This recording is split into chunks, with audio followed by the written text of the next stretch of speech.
Hello viewers, কিতা খবর আছেন নি বালা? আপনার তো দোয়া আশীর্বাদে আমি আছি খুব ভালো।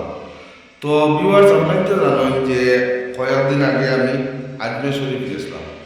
তো ভাইটির অনেক ভিডিওগুলো করছি, যেগুলো ভিডিও বর্তমানে দেওয়া সম্ভব না। আস্তে ধীরে 150 ভিডিওগুলো আপনাদের হইবা।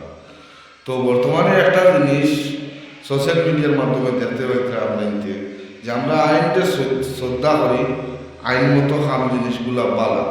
তো একটা জিনিস শুনিয়া খুবই দুঃখ লাগে মনে, যে কয়েকদিন পরে পরে নাম বদলানি ও জায়গার করিমগঞ্জের জায়গা দেখা হওয়ার শ্রীভূমি। তো তোমার গুয়াহাটি আরো এক জায়গার ওরা নাম বদলে অন্য নাম হয়েছে, খুব সুন্দর। তো আর একটা জিনিস আমরা তো বর্তমানে সোশ্যাল মিডিয়া দেখতে পাই যে ও আজমের শরীফ যে খাজা গরিব নওয়াজর মঈনুদ্দিন চিশতিয়ার যে দরগা, এই দরগার মাধ্যমে নাকি মন্দির আছে। তো আমি একটা জিনিস শুনছি, যে 3বার গেছি আল্লাহর রহমতে সবর দুয়ায়। তো আমি একটা জিনিস শুনছি গীতা, যে আমার বাবার মতে আমার বাবা যে 7বার গেছে। তো তার কাছ থেকে শুনতে পারছি, তো তার খাদিমে তার হওয়ার কারণে আমার হয়েছে এই জিনিসটা, যে এই যে রোজা যেটা আছে, এই রোজার মাধ্যমে অনেক সুন্দর একটা যে রোজা নিচের মাধ্যমে আছে, যে রোজাটা করতে উরুসের সময় খুলিয়া দেওয়া। তো সব মানুষে এই উনিশশোর সময় এই জায়গাটা দেওয়া নিয়ে, কিন্তু এখন এই জায়গাটার মাধ্যমে বদনাম লাগানিও কিতা জানেন, যে এইখানে নাকি মন্দির আছে। তো যারা যারা জানা আছে এরা কমেন্ট করে জানাই, বা আমি যতটুকু জানি অতটুকু আপনার তো শেয়ার করলাম। কিতার লাগিয়া কিতা জিনিস শুনিয়া দুঃখ লাগে, সব দেশগুলা যার আগে দিয়া, আর আমরা খালি করে দিয়ে যাই। আর কয়েকদিন পরে পরে এখন জিনিস আজকে দেখুন, এই যে করিমগঞ্জ খাটিয়া শ্রীভূমি বানানি হয়েছে। হ্যাঁ, মানানি হয়েছে, কারণ মানিয়ে নেওয়া যায়, কিন্তু আজকে একজন মানুষের ডকুমেন্ট বদলাইতে সময় শ্রীভূমি লিখতে কতটুকু কষ্ট হইব, এই জিনিসটা কোনো মানুষের চিন্তা করে না।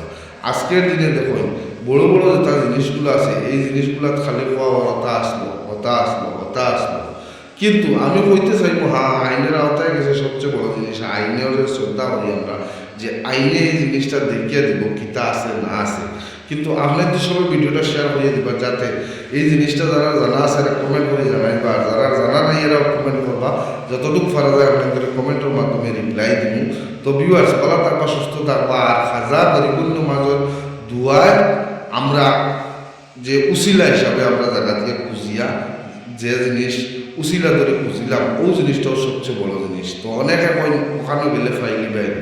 তো আমি একটা জিনিস কইম, যে পাওয়া না পাওয়া আলাদা ব্যাপার, কিন্তু এটা যার মনোক্তি, যার মনের ব্যাপার। আজকে তোমার মনে কীরকম আছে এটা তুমি জানো, আমার মনে কীরকম আছে আমি জানি।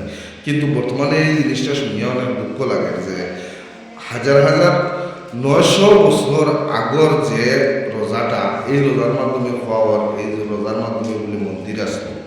তো এই জিনিসটা শুনিয়া দুঃখ লাগছে, তাই এই মাত্রটা মাতিলাম। মাত্র মাধ্যমে কোনো ভুল টুটিয়ে তাদের সঙ্গে তোমার দৃষ্টি দেখবা। আর আপনাদের যদি মতামত